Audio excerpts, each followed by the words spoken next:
Hello there. Welcome to No Extra Words, One Person Search for Story. My name is Chris Baker-Dersch. I'm your producer and editor. So I mentioned on episode 112 that there was this story about libraries and library catalogs that I kind of wanted to share as an aside to that episode. And that got me thinking that I think there are a lot of sort of behind-the-scenes stories from life as a librarian that I would love to share. And I don't know of any podcast that talks about librarian life for non-librarians. And I have no idea if there's any interest in that, but I just had some stuff I wanted to say. And I thought, as I've mentioned, we have a new baby coming this summer, so I'm trying to scale back. So what better way to do that than by launching a new series of special episodes all about librarian life. And so this is Librarian Life 1. I don't have any idea when and if there'll be a Librarian Life 2, but I thought I'd keep it open-ended. This is a guy named Dewey, how libraries got in order, and why it matters. And I would love to hear from you if you find this interesting, what you think, and what else you would like to know about librarian life. A big disclaimer about me, I don't know everything about libraries. My areas of expertise are public libraries and K-8 libraries, because that's what I've done. And I have many, many years of experience, but it's specific to my region and my life. So there's a lot of stuff that goes on in libraries I'm not an expert on, and I would love to hear from all of you if you know something better than I do to correct me. But here is my story about a guy named Dewey. So as a school librarian, I didn't teach the Dewey Decimal System.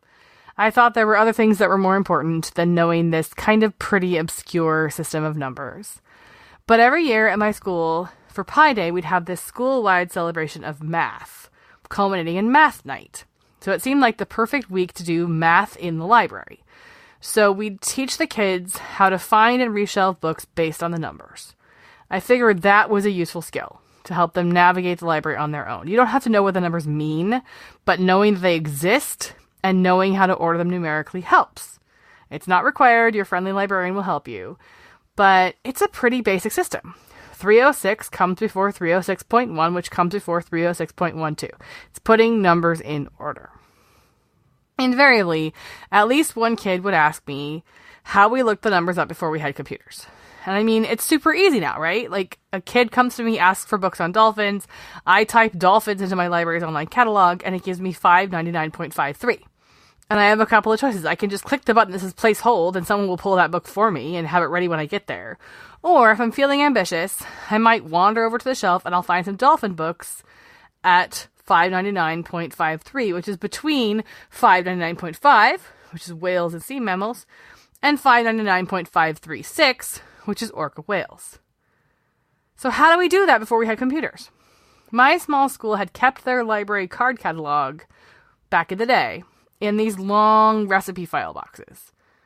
And I saved one just for that question. I would open it up, I'd show the kids how you would look under D for dolphin and get the number, and there was a card for every subject, there was a card for every author, and there was a card for every book. And I told them, when I was a kid and I went to library class in my school, this is what we learned. And I remember the 7th grader who was just shocked by this. And she said, "Oh my God, but you can't be that old." Believe me, I am. And believe it or not, the evolution away from cards is actually a pretty new thing. Library card catalogs go back to the 1800s. Before that, they actually used to print the catalogs in books. So imagine keeping that updated. Computerized catalogs are a 1980s, depending on your library and its budget, 1990s phenomenon, or even later. So here's a piece of trivia. There's a company called OCLC, and they do a lot of stuff, but one of the things they do is they print the cards that go with new books to put in card catalogs and sell them to libraries. And they were printing cards for card catalogs until 2015. Somebody was buying these until 2015. Side note, just because I'm talking about OCLC, one of the things they do that's awesome is the interlibrary loan system. Your library can borrow literally almost anything you want from another library for you. That service is often free or cheap. It's amazing, and we don't, as librarians, sell it enough. So If you ever wanted to read something obscure, ask your librarian at your library loan. So even now, you'll still find some libraries that have cards. Usually they're small, special libraries, sometimes small schools, historical societies, churches, that kind of thing. And oftentimes, larger libraries will have a set of drawers somewhere for stuff that's just a pain in the butt to put in their online catalog. They still work that way. And sometimes they just have abandoned card catalogs lying around, which I find is funny because they're worth a lot of money. People buy them. I have one in my house, actually. So that's the story of the cards. The story of the books and how they're actually in order is more interesting than that. And it came to my mind because I actually read a tweet a couple of weeks ago by a student at Yale. She was using her library the way I think a lot of people use libraries, and it's a perfectly valid way. They find the stuff they need through the library's online catalog, and they request it. And then they go to the library and they pick it up. With the availability of ebooks and e-sources, sometimes you don't have to do even that much. You just request it and it appears on your device, which is really cool. And there's nothing wrong with that. Like, that's easy access, and that's what libraries are supposed to be. But for some reason, on this particular day, this student decided to pull her own book. So she went into the stacks, as we say, to grab it. And she discovered something amazing. There were a whole bunch of other books on the shelf next to the book she wanted, all related to the same subject. Mind-blowing, right? I mean, how do they do that? This is the story I never made time in library class to tell my students. The story about a guy named Dewey and how the library world ended up with an order. So the first thing you have to know about Melville Dewey was he was kind of nuts. He changed the spelling of his name. He was part of a group of people who advocated against extra letters. He was like an efficiency nut. And so he cut the last two from Melville, and he experimented with different spellings of Dewey, and he was weird about things like that. It is also very important to note this guy does not have a good reputation about how he treated women, particularly women who worked for him. So history would not probably view Dewey as a good guy. But he was a pioneer of librarianship. He helped found the American Library Association. I mean, this is the early days. And he was also a library entrepreneur. He founded the Library Bureau Company, which provided library furniture and equipment, made standardized for the cards, invented those vertical hanging files that are in like everyone's office drawers. He invented stuff for libraries. So right after finishing his undergraduate degree, he was hired to manage and reclassify the library at Amherst College. And this is where he first came up with what would become the Dewey Decimal System. So people do ask sometimes how librarians organize their shelves before the Dewey Decimal System. And the truth is they just sort of created whatever system worked best for them. Oftentimes it would just be a matter of, I put the new book next to the old books and put a little mark on the shelf where it goes. So they're shelved in order received or something like that. Because the truth is it didn't really matter so much. In this era, if somebody wanted a book, they would ask library staff, and library staff would page it for them, which means go get it. And this is still the way it works in closed stacks. If something is in storage somewhere, you'll ask for it, and somebody in the library staff will go get it. But this idea of open stacks, where someone could just walk in and grab their own book, was not really popular.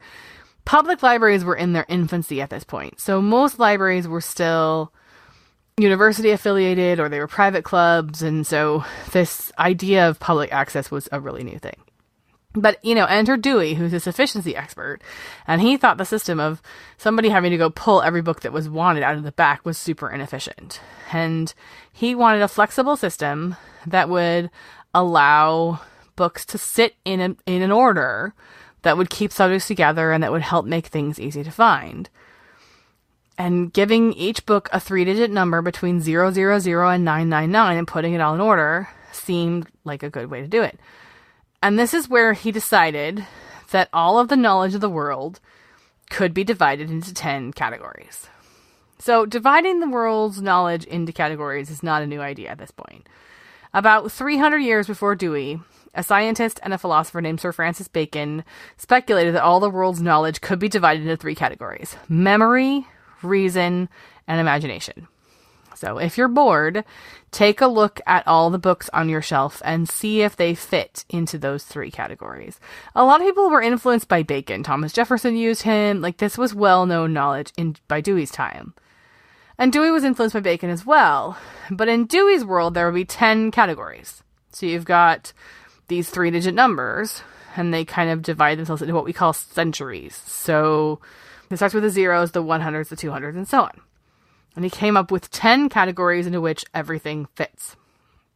So the 10 categories are general knowledge, philosophy and psychology, religion, social sciences, languages, pure sciences, technology, arts and recreation, literature, and history and geography. Again, if you're bored, go to your bookshelf and see if everything on it fits into one of those categories. Because in Dewey's world, everything fits into one of those 10 categories. Of course, knowledge gets way more complicated than that. But that's why it's a decimal system. Because basically, in a nutshell, what Dewey is doing is taking subjects and constantly dividing them by 10. So I'll give you an example. Anything that is pure science or math falls into the 500s. It's that 10th of knowledge. But the 500s are also divided by 10. So 500 to 509 is general science theory, science dictionary, stuff like that. 510 to 519 is math. 520 to 529 is astronomy. 530 to 539 is physics. 540 to 549 is chemistry. 550 to 559 is earth sciences. 560 to 569 is paleontology. 570 to 579 is life sciences. 580 to 589 is botany. And 590 to 599 is zoology. Following me so far? Clear as mud? So, zoology, big subject, right? Are you studying fish, birds, mammals? What's going on? Again, you take that category and you divide it by 10.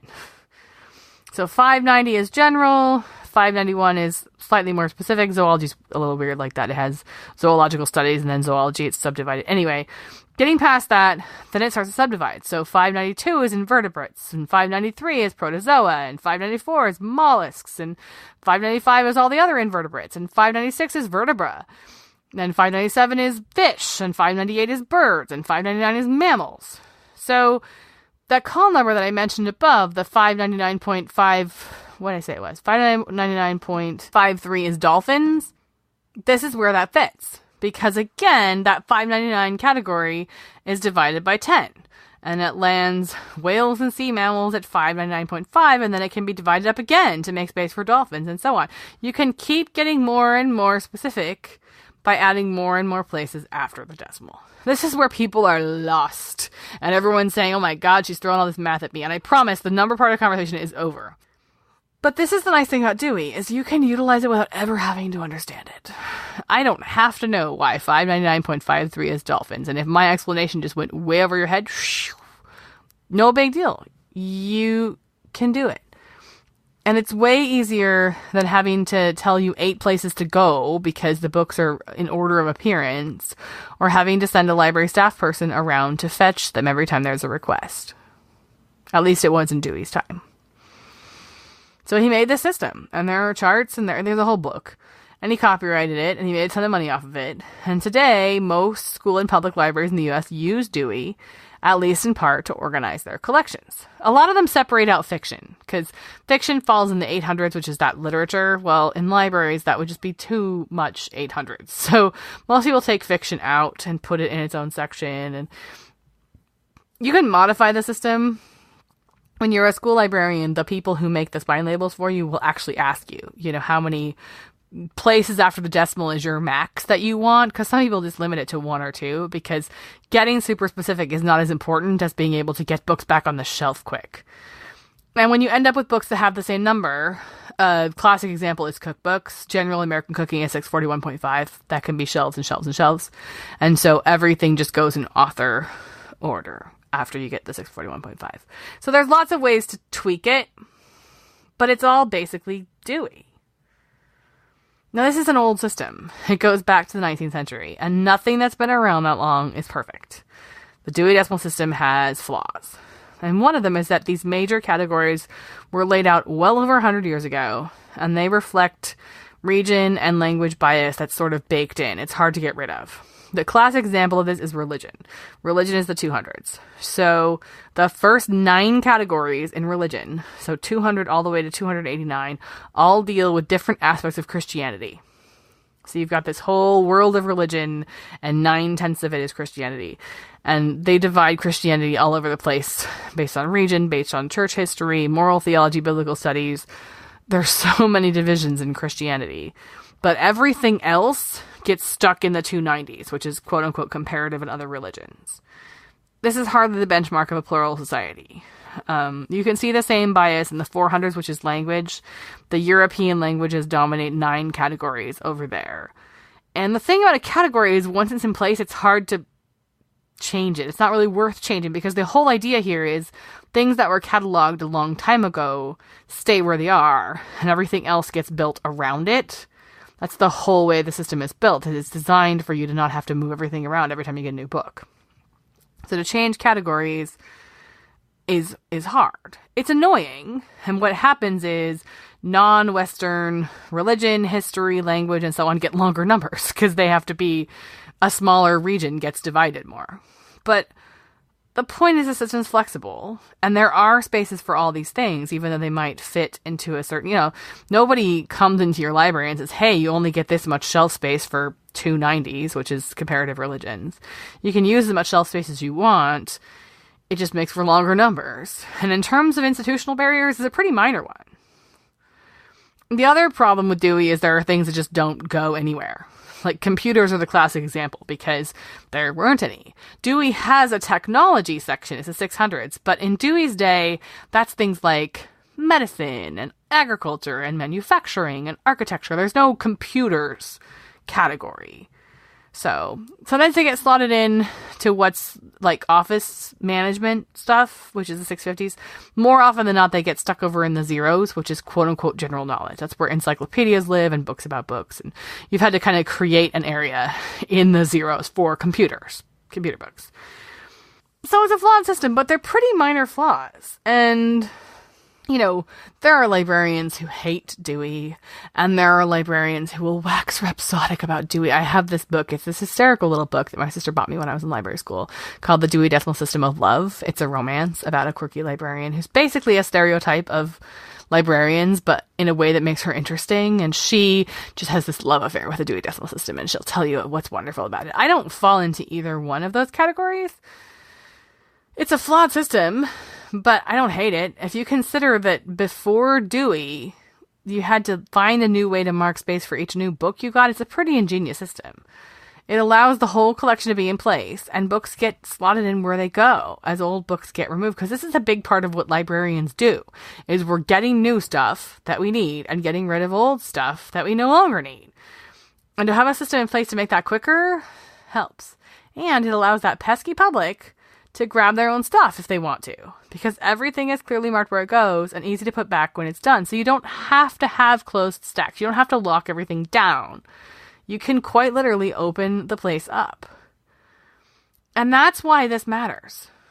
That's why I want to have this conversation with more people than just librarians, because it's not a coincidence that the Dewey Decimal System and public libraries are coming around at the same time. It's not a coincidence that this system is spreading across the country at the same time as a man named Andrew Carnegie is blanketing the continent with libraries and changing the fabric of education.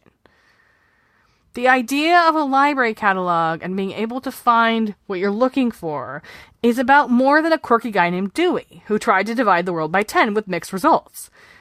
It's about the democratization of libraries and through them of knowledge. I'm talking small d democracy here. The idea that all are welcome and that we serve everyone.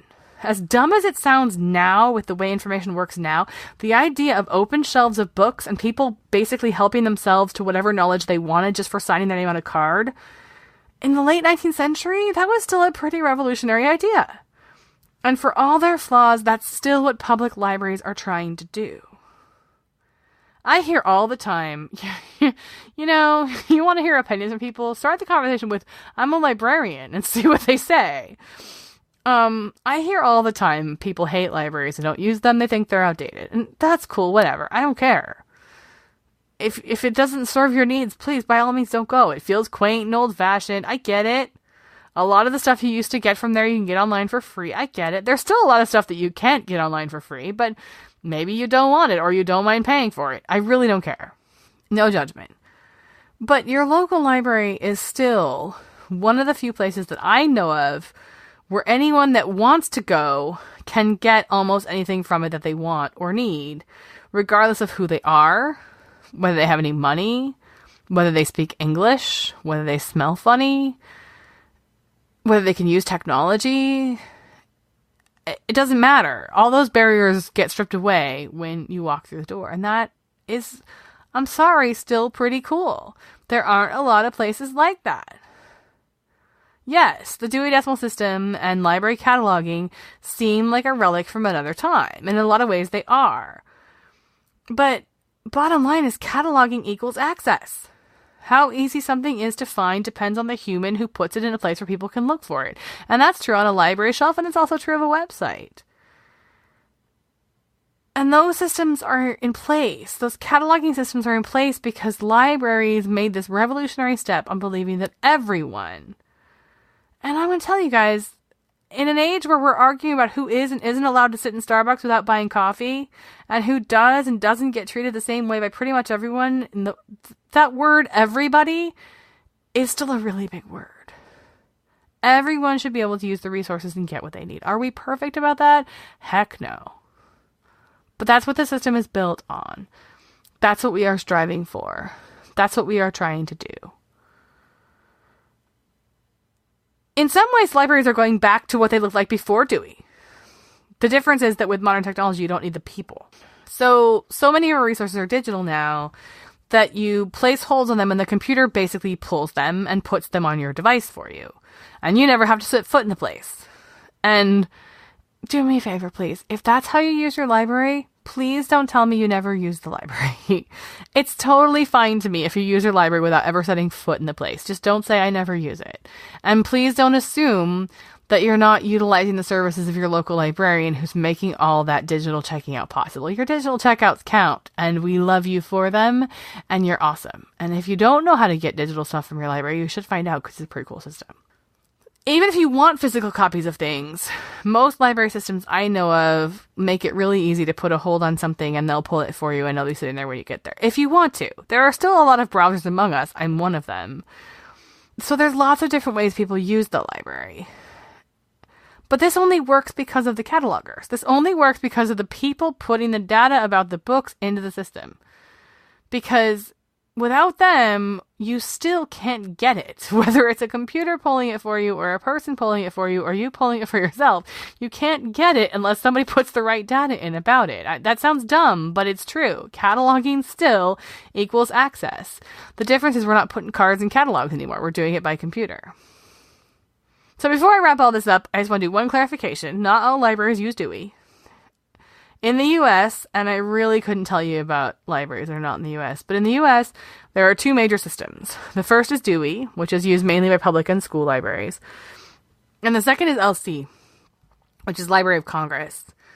I don't know a lot about LC. I've never worked in a library that used it. But it is used predominantly in academic libraries, although both LC and Dewey can serve any kind of library. It's a taste thing. It is easier for LC to get more specific with shorter call numbers, which helps in academic settings where there's such diverse collections that specificity really helps. LC basically has 2 letters at the beginning and then a call number after that. And it does essentially what Dewey does with that system. It starts broad and narrows it down.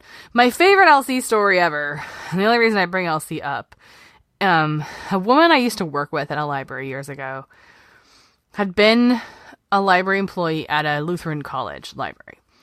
And it wasn't uncommon to have visiting lecturers and professors come into the library looking for resources, especially during the summer.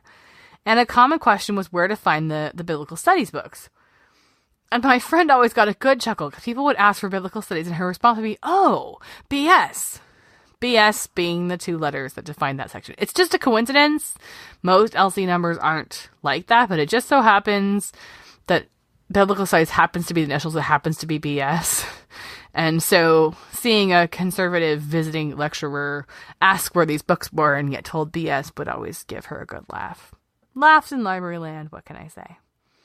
So that's the story of a crazy guy named Dewey and why your library is in order.